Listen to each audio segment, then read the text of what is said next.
So what we're going to do is look at overflow metabolism, and I'll just start over and very quickly run through what I said last time, and then we'll just continue on from there. And so I'm going to share my screen. So I won't be able to see you. So if you have a question, you just have to speak up. Okay?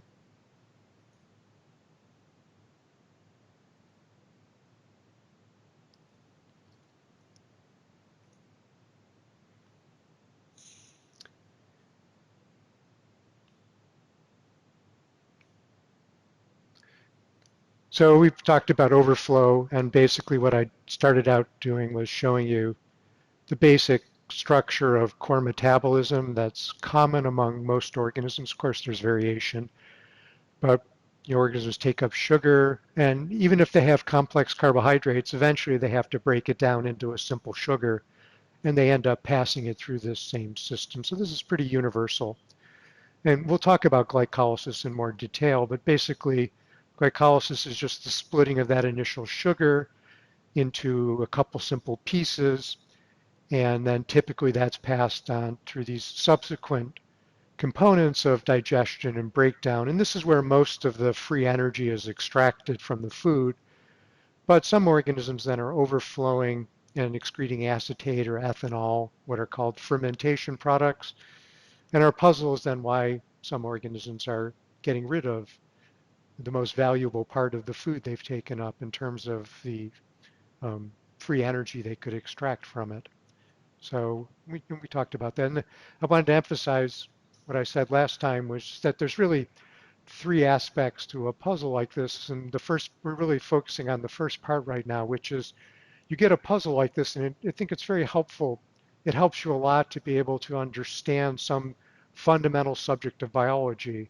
So basically, what's really going on in metabolism? Unless you really understand in a fairly subtle and deep way what metabolism is about and how it works, you can't even ask a good question about overflow metabolism. So this really forces you to um, make sure that you understand in a significant way what's going on in metabolism. And I say for me personally, it's the first time in my life that I ever felt that I did when I tried to understand this puzzle. Of course, everybody's different with regard to their background, but I think this shows how puzzles can be very useful.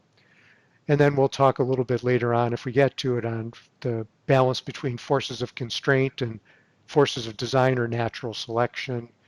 And then we'll talk a little bit about what the solutions to puzzles really look like. Again, that may be later or maybe next time. And so this is the same cascade for metabolism, but it's now shown in a more extensive way, from glucose through glycolysis, pyruvate's an intermediate stage, and this is sometimes transformed into acetate, lactate, or ethanol, and this is overflow. But if it goes through the rest of the cycle, then this is the TCA cycle and oxidative phosphorylation and electron transport. And this is where, again, most of the free energy is actually extracted, is down here. So if you overflow, you're giving up most of the opportunity in the food. And so the question really is, what is this cascade really all about? And the first thing I emphasized was that there's all these coupled reactions that happen in each stage in digestion, where along through glycolysis, there's also this reaction ADP, that's adenosine diphosphate, a phosphate gets added to it to make ATP, adenosine triphosphate. And this is actually driving this away from its equilibrium. That the equilibrium state is ADP for the most part. But what happens is that through glycolysis, the organism is producing ATP, which is creating a disequilibrium, and this disequilibrium is then later used to drive other processes. And this disequilibrium is used, the NAD plus to NADH is used down here. NADH is then used to drive this, what's called oxidative phosphorylation, and that makes ATPs. So basically the end result is to make a lot of ATPs down here, either directly through a process like this, or through making NADH, which is then later transformed into ATP down here. But the key is that all of these things, all of these reactions are coupled reactions. Not every step is a coupled reaction, but every major component of this system is associated with making these outputs, these disequilibria. And so that's really crucial for understanding things. And then I gave you a variety of quotes, but this was the key quote. This requires the action of a mechanism acting as an engine, which lashes the uphill process to a more powerful one preceding it in a spontaneous downhill direction. In this way, converting one disequilibrium into another. And that's basically what metabolism is about. It's converting one disequilibrium into another. And you have to internalize and understand that quite deeply in order to understand why metabolism looks the way it does, how it gets shaped by different forces of selection and different biochemical processes. And then what overflow metabolism is all about something to do with these disequilibria, but what exactly? And so we're almost to where Matt's going to help us a little bit, but I just want to say a couple more things here.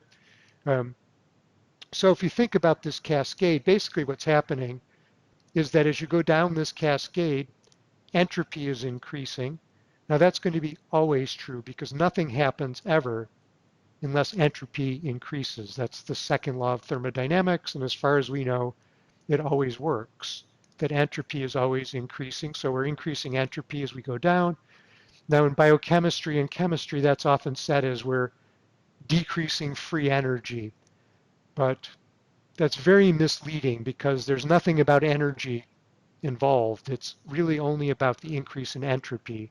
Free energy is just a measure of entropy. A decrease in free energy is an increase in entropy, and that's always true. So it's actually, if you really want to know what's going on, you really need to think in terms of entropy, which is just the increase in disorder or tendency towards more probable states.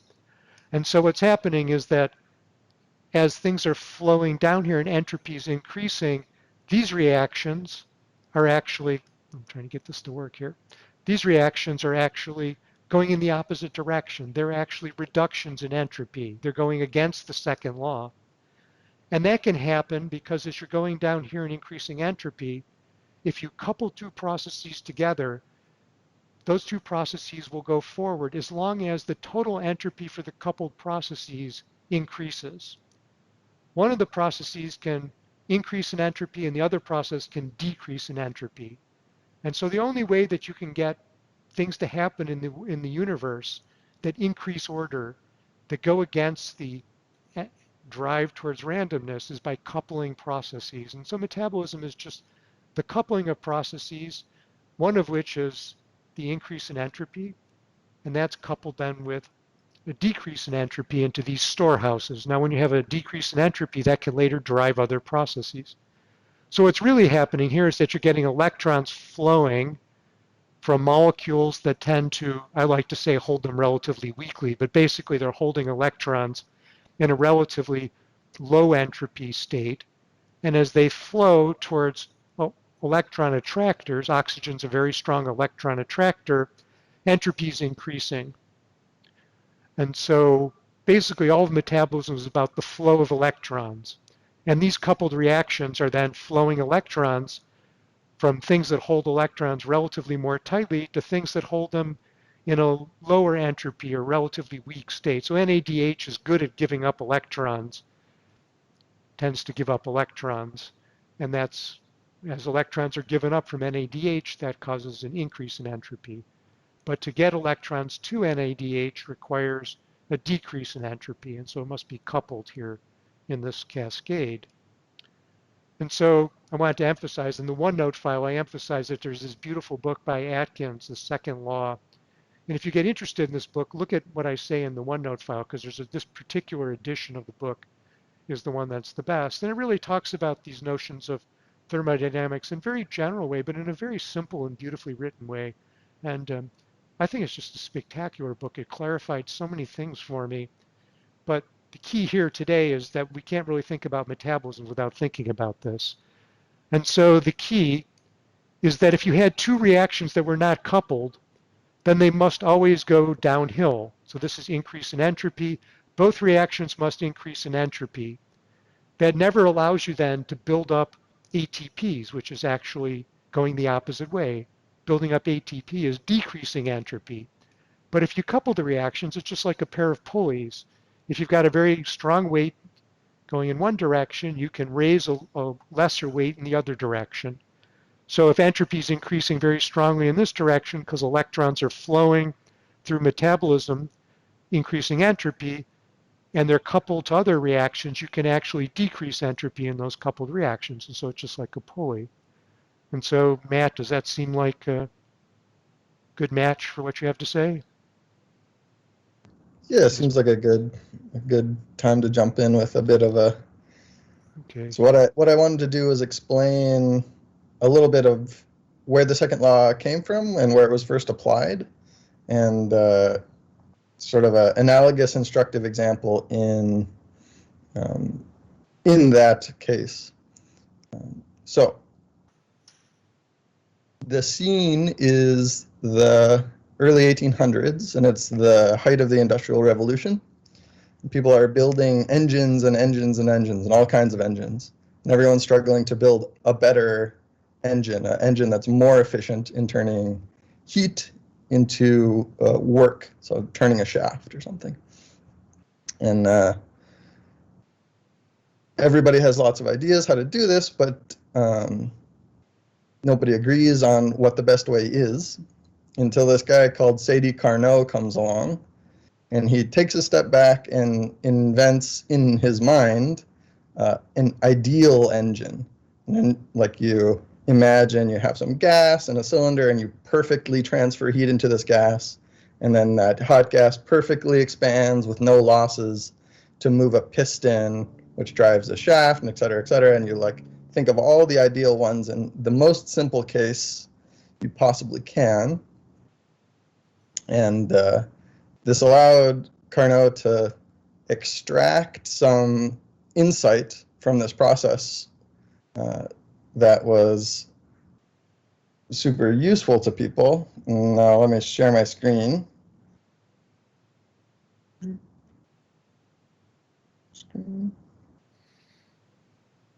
Start. Just explain. Oh, there it is. There it is. Okay. Just a little slow. All right. So the way Carnot thought of this process of how you get work out of a heat engine is you have some hot reservoir. That's the exploding gas in your engine, or burning of coal, whatever you want to think about. And it transfers some heat into this engine here. And you don't really have to think about the internals there, but know that we can write down the mathematical specifics of each of the internal parts in a way that's understandable. And then there's some heat that flows out of that into a cold reservoir over here. And so you can write down the efficiency of this engine as the work out divided by the amount of heat energy that you could possibly have going in, right? And if you look at the arrows, that's the same as this QH minus QC over QH. So it's possible, so you might think, right, that you just make QC 0, and then you have an efficiency of 1, which is a perfect engine. So you don't get rid of any heat. But the insight that Carnot came to after writing down this ideal engine is that you cannot do that. And in fact, all these internals of this engine dictate that the efficiency is limited by 1 minus the coldest temperature over the hottest temperature in the system. So you must have this cold reservoir. And the greater the difference between the cold and the hot, the more efficient your engine is. And this sets a limit for any kind of heat engine with any design you could ever want. You only have to think about the cold and the hot reservoir to know the limit of efficiency. And this was summed up sometime later by this Kelvin-Planck statement of the second law, which is it's impossible to devise a cyclically operating device, the sole effect of which is to absorb energy in the form of heat from a single thermal reservoir and deliver it in an equivalent amount of work. So you have to have that reject heat, right? You have to get rid of heat to make something that's compatible with the laws of the universe. So this Kelvin-Planck statement is a instantiation of the second law for heat engines, but this sort of you can't get everything without rejecting something. Idea is obviously much bigger, and so I think that's evocative. There's an evocative parallel here between this reject heat from power plants that you need with this rejected food that you need from metabolism. And there's probably some kind of instantiation like the Kelvin-Planck statement of the second law for metabolism, but I don't know that anybody's written it down.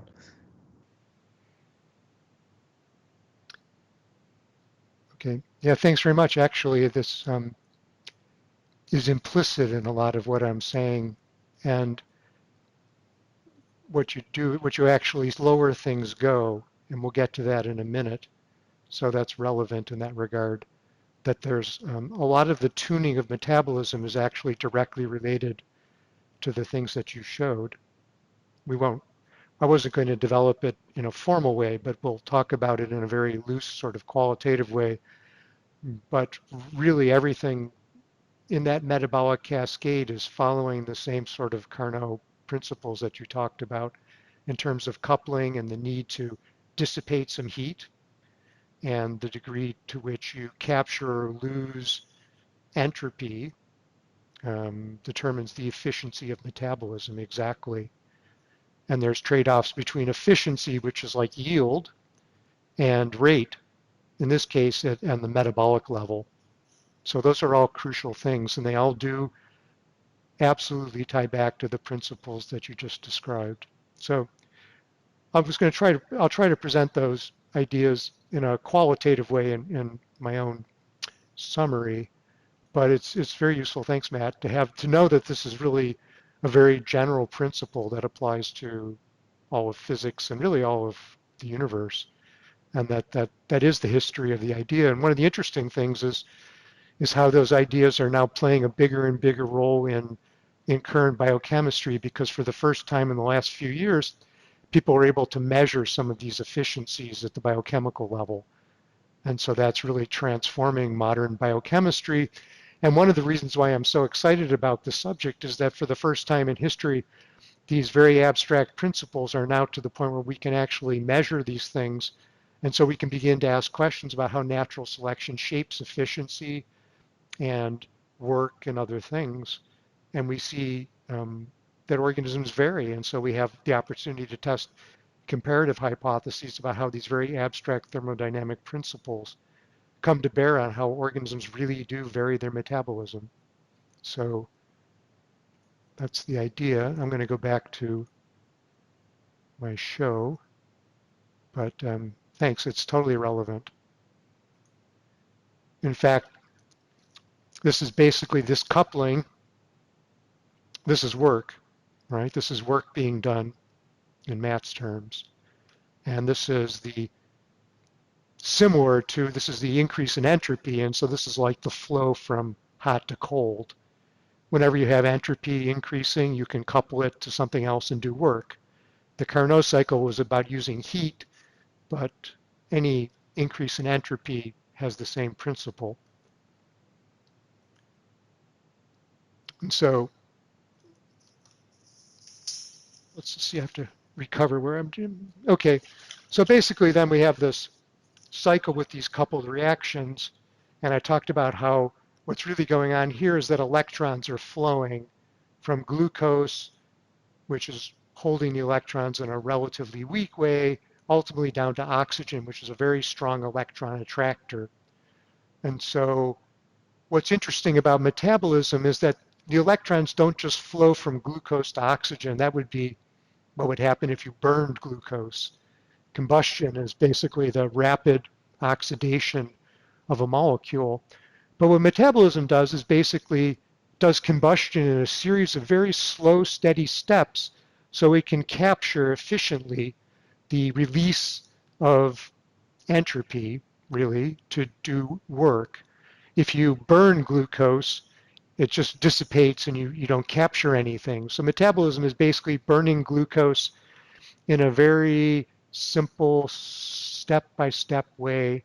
And so electrons are flowing here to strong electron attractors, and that's driving work, which is pushing electrons from strong electron attractors to weak electron attractors, to weak electron retractors, when weak electron attractors can then later be used to drive other processes. So that's basically how your body works. Um, and in this Atkins book, he talks about um, metabolism.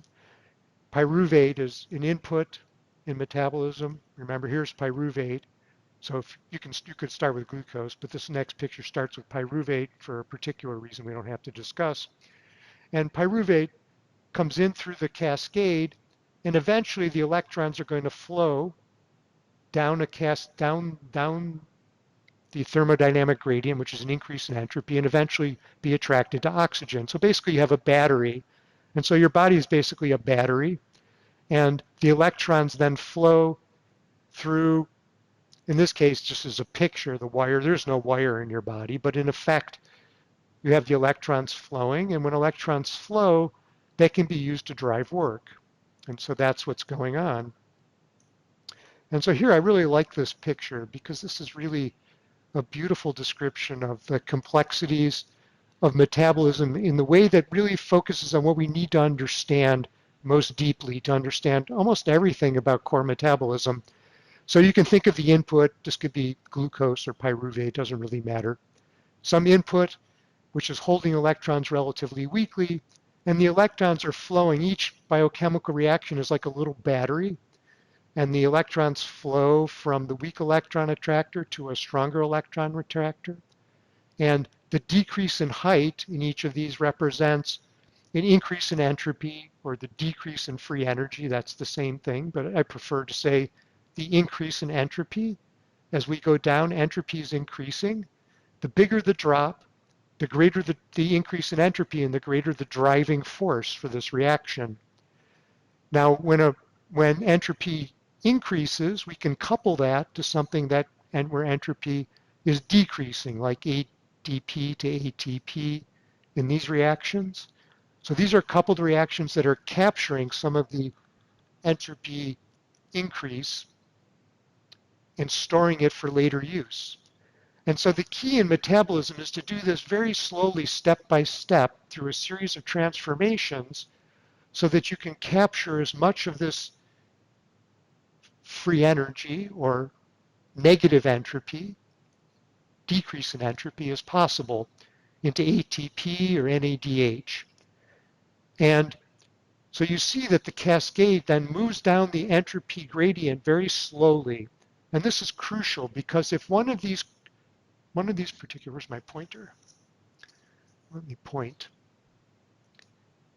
If one of these particular drops actually got raised up so that the entropy actually was not decreasing, but was not increasing, the entropy was not increasing, but instead increasing, then that reaction would not go. That reaction would stop because nothing ever happens when the net entropy decreases.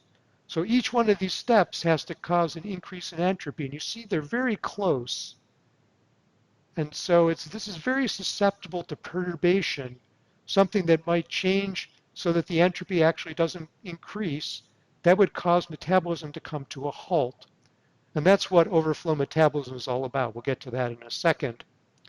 Um, so you can see it's very delicate. It's just these small steps. And that goes back to what Matt's saying, which is that the smaller the step, the greater the efficiency, because if you capture more of the free energy or the negative entropy up here, then that reduces the depth of the step, right? The more you capture, the less there is to drive things down.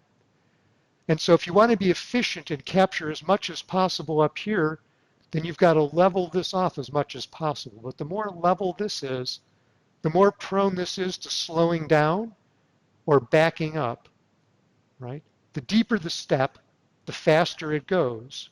So you've got a trade-off between how much you capture and how fast you go. So at the biochemical level, there's a trade-off between the rates of reaction, the flux through the system, and the yield in terms of capturing what was initially in the food in usable form. And usable form usually means ATP or some similar storage molecule. So these are disequilibria. You're driving this particular ratio between ATP and ADP. You're driving the disequilibrium away from equilibrium. Since you're okay, so that's driven away from equilibrium, and as you're away from equilibrium, then that will later be the driver for other reactions. So basically, you're just flowing electrons down a gradient, and you're capturing as much of the free energy change or entropy increase as possible in coupled reactions, but that's putting you into this precarious situation of having only very small changes. This is the essence of metabolism and the essence of the evolutionary problem of design for metabolism. And so here are two of the what I think are the greatest quotes in the history of science. One is, "The general struggle for existence of animate beings is therefore not a struggle for raw materials, nor for energy, but a struggle for entropy." So that's from Boltzmann. He's basically saying that you don't struggle for energy and food because you don't use energy. You struggle for entropy. And Schrodinger said it even better, as he often did. What organisms feed on is negative entropy. So that's what's in your food. So when we all say, and I do too, that, oh, you feed on food to get energy, that's completely wrong.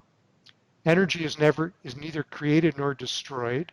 What you're feeding on is negative entropy, because low entropy can enter high up in that gradient, and then it can drive down as entropy increases through the gradient. It can be used to drive other processes, which is what drives life. So what organisms feed on is negative entropy, and that's crucial because then you have to keep in mind that what's really going on in metabolism is an entropy gradient. And everything that's interesting about the design of metabolism has to do with understanding the efficiency of capture through this entropy gradient and the sensitivity that arises because the more efficient you are, the more prone you are to going slow, backing up, and having problems in metabolic design. So there's that real trade-off in biochemical design. And that's what biochemistry in terms of life is all about. So here's a picture, the same picture I just showed you, but actually showing the remember free energy is just entropy. The free energy change as you go through these cascades. And this is an important figure, but it's actually, in some sense, very easy, right? Here you're just going down you're increasing in entropy as you go through these various steps. So there's 10 steps in glycolysis. I haven't been showing you the individual steps, but each of these steps, and then there's many steps through the citric acid or TCA cycle and so on. And you see that through most of it, you're getting this increase in entropy. Now, this figure is misleading because notice that entropy is going the wrong way here in the early steps of glycolysis. That's actually not true. What's being plotted is the entropy of the molecules themselves that are the products of these reaction steps. And what's happening is that ATP, which has a lot of negative entropy, is being transformed into ADP. So you're getting a large increase in entropy by using ATPs up here. And that entropy is being transferred to drive these reactions uphill. So the early steps of glycolysis actually drive the reactions uphill with decreasing entropy by using up ATP. So the net change here is, of course, an increase in entropy because it has to be. But you consume ATPs, then you get up to here, and then the cascade starts. So there's a big drop here, but that's also misleading because it's coupled to the transfer of electrons to NADH.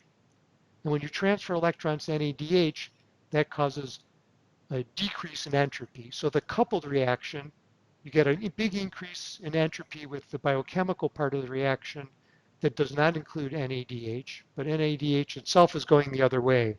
So the net thermodynamic change here is also small, but of course an increase in entropy. So these are, each of these steps here shows coupled reactions, but it's only showing you the entropy of the half reaction where you're looking at the products as the electrons flow down the gradient from one organic molecule to another. And just to finish, that was through the TCA cycle. Now if you go through oxidative phosphorylation electron transport, then NADH, which has electrons that it holds in a low entropy state, it releases those electrons, and those electrons flow down a gradient, which is called electron transport. And once again, we're getting simple steps. This is the entropy gradient along the y-axis. You see you're getting many steps, and the purpose there, once again, is to step through the increase in entropy through a series of little steps so you can capture as much of that as possible, as opposed to just, you could just burn up this stuff with oxygen, because ultimately the electrons are going to oxygen, but that would just release a lot of heat and wouldn't do you any good. The goal here is to capture this in chemical energy. And so you have to do it step by step, very slowly and carefully. And so that's, again, what biochemistry is all about, is that. Oxygen is an incredibly strong electron attractor, and so you get a huge increase in entropy as the electrons ultimately flow to oxygen. So this electron transport's interesting. NADH holds electrons relatively weakly. As NADH gives up its electrons, it splits into NADH plus, a proton, and it sends one of the protons through these um, cytochromes, these complexes that are in the membrane. And so it pumps protons, positive charges, to the outside of the membrane. In eukaryotes, this happens in mitochondria, and in prokaryotes, it happens on the inner membrane of the cell. Of course, a mitochondrion is just a prokaryote that lives inside of a eukaryotic cell. The electrons are then flowing through this gradient, and so you're basically getting protons out here, electrons down here, and so this whole cycle is basically all about building up an electrical chemical gradient with protons on one side that are positively charged and electrons on the other side that are negatively charged. So you're basically using NADH to pump protons outside, keep electrons inside, and make a chemical gradient that's electric. And then what happens is that the protons flow through ATP synthase, which transforms ADP into ATP. And so as these protons flow through here, that turns this rotor, does work, and that is what actually causes then an extra phosphate group to bind and make ATP. So this then carries weakly held electrons that can be later used to drive other processes. So this is just an electric current, basically, that's driving a motor, and ATP is capturing that free energy. Now, we all get taught that, but somehow I never internalized that until I became interested in trying to understand these issues of overflow, because here are the what are called reduction potentials. This is basically the change in entropy for particular reaction pairs. So as oxygen goes to water, you get a huge increase in entropy. Iron is also a good electron. These are electron acceptors. They accept electrons and then become reduced. And upon reduction, they are increasing in entropy a lot. So these are very powerful and can drive processes very strongly. Now, some organisms don't have access to oxygen or iron, and they actually run their whole metabolism on sulfur. So the electrons flow to sulfur, and that works, but it has a much lower, a much smaller amount of entropy increase, and so it's a much weaker um, metabolic process. Now, the big puzzle is that pyruvate, lactate, and all these overflow aspects, they have a very small uh, entropy gradient. And so that's what I've been emphasizing, is that when you discard pyruvate or you discard acetate or ethanol, you're basically losing most of the potential to generate an increase in entropy and drive metabolic processes. And so you're only using a little bit. And so that's the puzzle, really. And now we can see the puzzle in terms of the driving forces and in terms of entropy, and then we can understand a little better what's going on.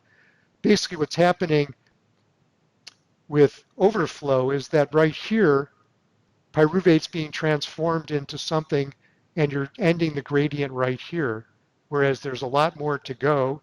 And then there's electron transport, which goes even further down, right? So you're basically losing everything. So glycolysis is interesting because the total net change in entropy across glycolysis is quite small. Remember, these drops are not the real drops because they're coupled. So actually what's happening is that entropy is increasing very slowly across all of these reactions. And then if you quit here, your total gradient has been tiny. And so these are very susceptible to disruption because the gradients are so small. And this figure, in all of those gradients that I've showed you, there's one aspect that's extremely misleading. And you see these pictures everywhere. And what's extremely misleading is that these measurements for entropy or free energy are done under what's called standard conditions. That is to say, it assumes that the concentrations of everything are normalized to some normalized concentration. But that's crucial because within a cell, these concentrations of these molecules get out of whack. And so the actual changes in entropy are very sensitive to changes in concentration, to changes in temperature, to changes in environment.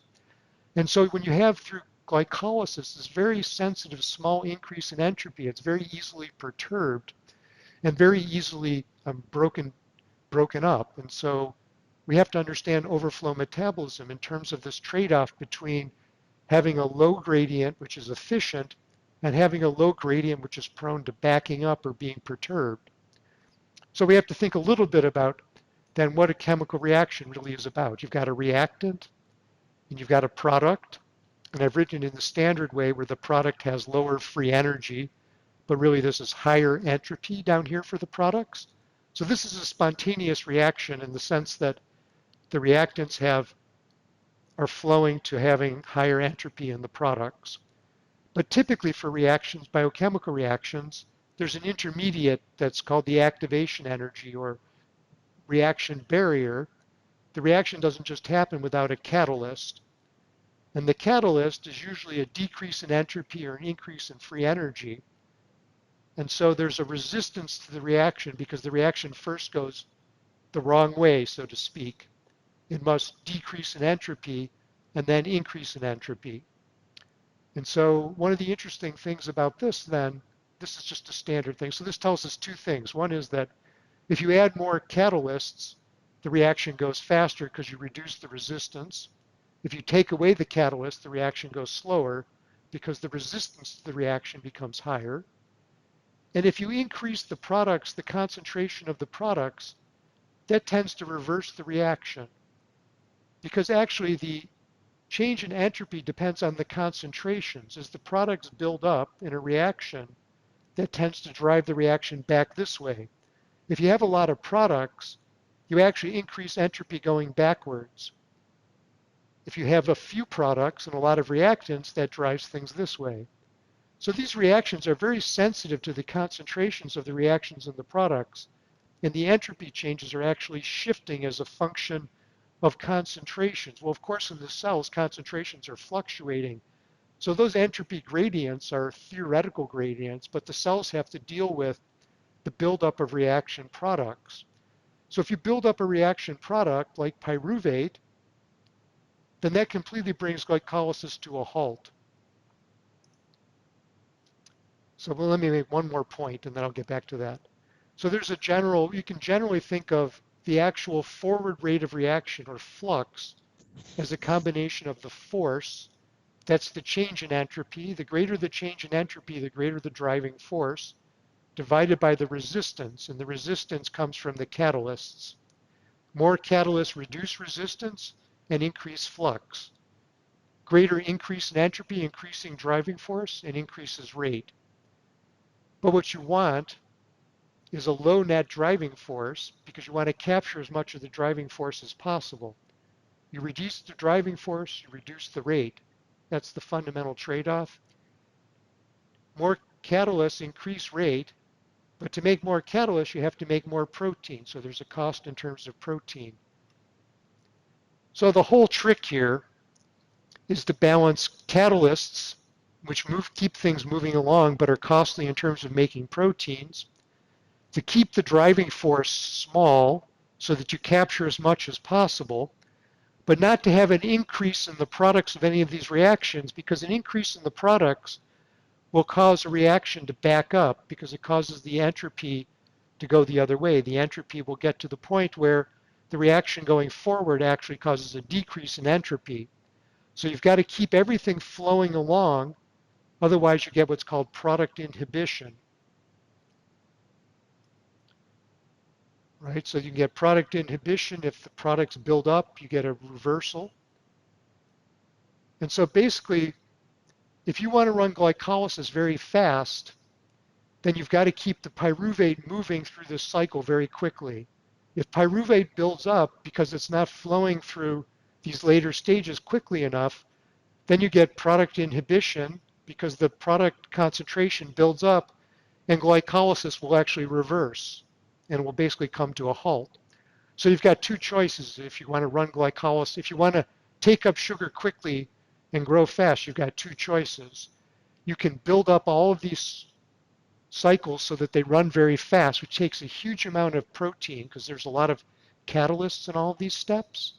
So you've got to build up a huge amount of protein to keep things up here. Or you can not do that, and you can just excrete the pyruvate as acetate or ethanol as fermentation. If you excrete the pyruvate by going through fermentation, you can keep the concentration of pyruvate low, and you can keep things flowing very quickly. And so that's what happens in overflow. Basically, you're relieving this backup, this product inhibition, which would cause a thermodynamic reversal of glycolysis. And so there's this intrinsic trade-off. Either you discard this stuff or you use a lot of proteins to keep this stuff going very fast. So let's just summarize the key principles for that part. The final electron acceptor determines the total gradient. So when you use oxygen as the final electron attractor, you've got a very large thermodynamic gradient to go through. If you use other final electron acceptors like sulfur or carbon dioxide, then you have a smaller gradient to work with. And so that's a lot of the variation in biochemistry of different microorganisms has to do with the final electron acceptor. Now in this case, acetate turns out to be where the final electrons go if you're doing overflow. Now more entropy capture is less driving force and lower flux.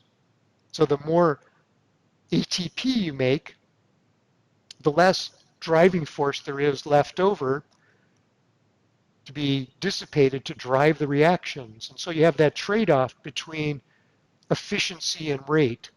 If you want to be very efficient and capture as much ATP as you can, then you're going to have a very low flux rate. If you have a low flux rate, then you're very susceptible to backup, to product inhibition.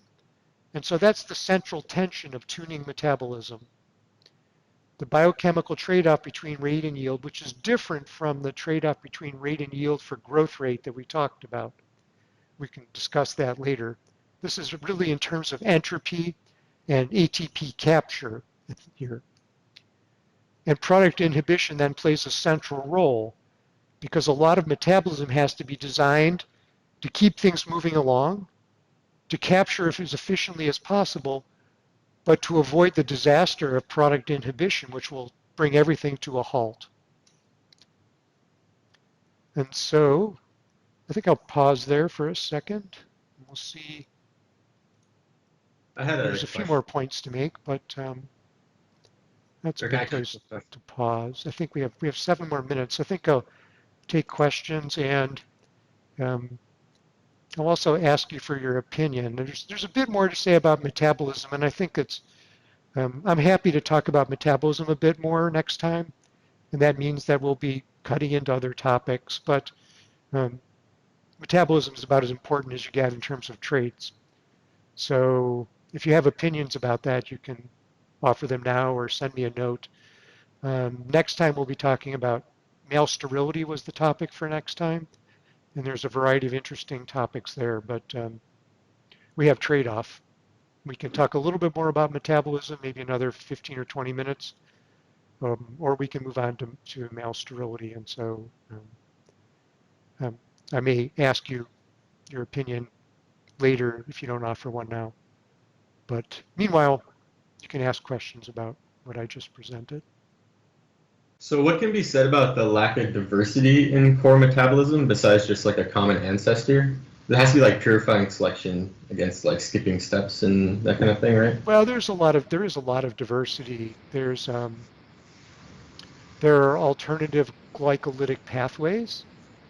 They end up doing the same thing. They take like glucose or some other sugar, and they end up with pyruvate or acetyl-CoA, but they go through other pathways. So that's one of the interesting questions. Actually, there's a very nice paper that looks at the distribution of the various glycolytic pathways in different organisms and the extent to which they get used. Some organisms have multiple glycolytic pathways. Some only have one. Some have the other. Um, so there's variation around the theme. So the theme remains the same. They're basically glycolytic pathways that feed into a TCA cycle, or they're anaerobic, and so they're just excreting pyruvate or acetate or something like that. And so the core is the same, but there's a lot of variation. There's variation in the enzymes in terms of their amino acids, and so that must change things about rate and yield, efficiency. Um, some organisms have slightly different steps. Some clades do. But I think the reason why core metabolism is core is because basically it just sort of captures what's thermodynamically most efficient for the transfer between something an organism can take up and process and capture into something that it can use to drive its internal work. And so ATP turns out to be an extremely efficient molecule for driving internal work. NADH is very efficient for driving certain kinds of chemical reactions that can ultimately then be used to make ATP or do other things in the cell. NADH does other things. So I guess once biochemistry found these things, no other organism really found a better way to do it. So that's the conservation. But the variation is extremely interesting around the core. And there is um, some variation. I can give you a book to look at, which I think is really, that's about prokaryotic metabolism, because prokaryotic metabolism is much more variable than eukaryotic metabolism. Eukaryotes, once you have a eukaryotic multicellular organism, um, it doesn't make that much sense to vary core metabolism because your challenges in life are different. But a prokaryote, it's all about processing through that core from the environment. So there's a beautiful book on prokaryotic metabolism that shows you all the variations in detail, and it's really a great reference. So yeah, if you have an interest, I highly recommend that. Okay. Yeah, because I'm wondering how like the citric acid cycle can evolve in the first place if there's so much like selection against it sort of changing to begin with.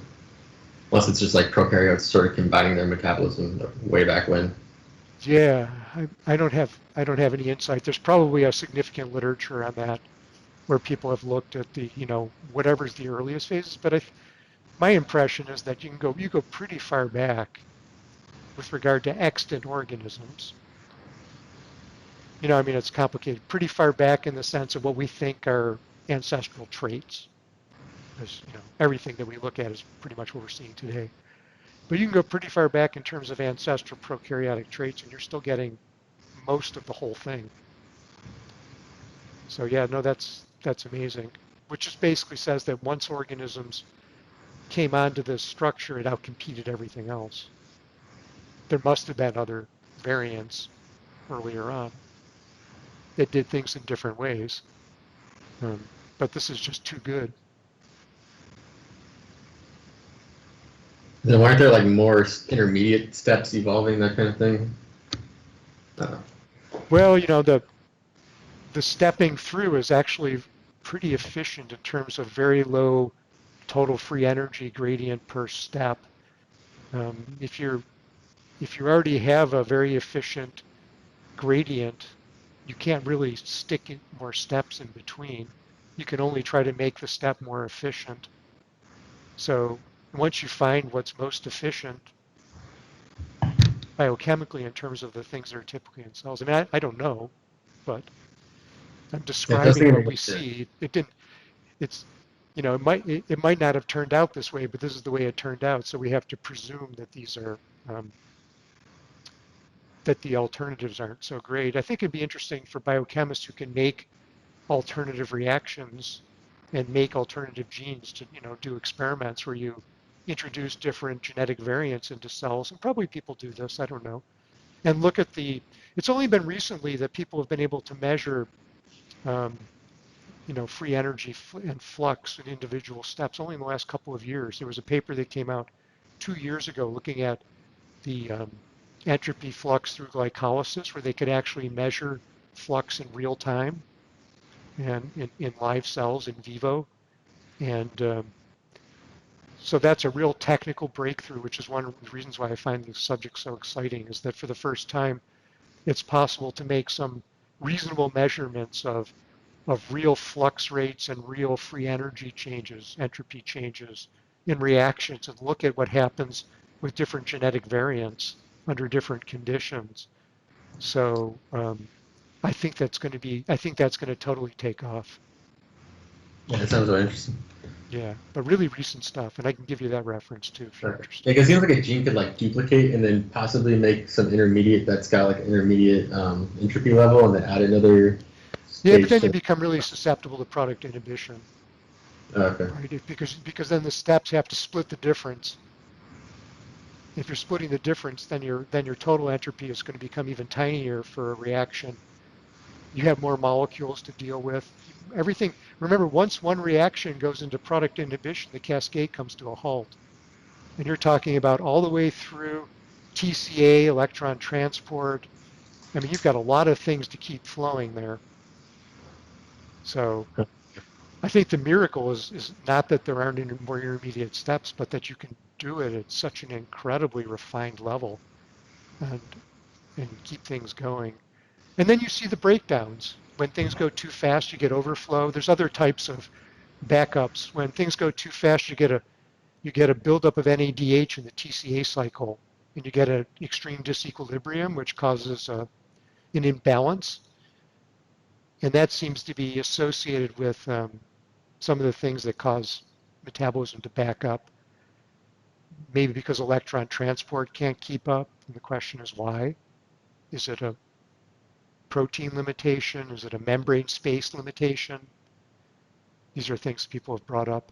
But there's been some really interesting knockouts about the NADH overflow, because you can add an enzyme that breaks down NADH and turns it back into NAD plus, and then the system fluxes again, but at lower efficiency, because basically by breaking down NADH, you're giving up um, some of your stores that you've been built up. But what's interesting is it flows at lower efficiency, but it turns the flux through oxidative phosphorylation back on again. So this is what you're saying.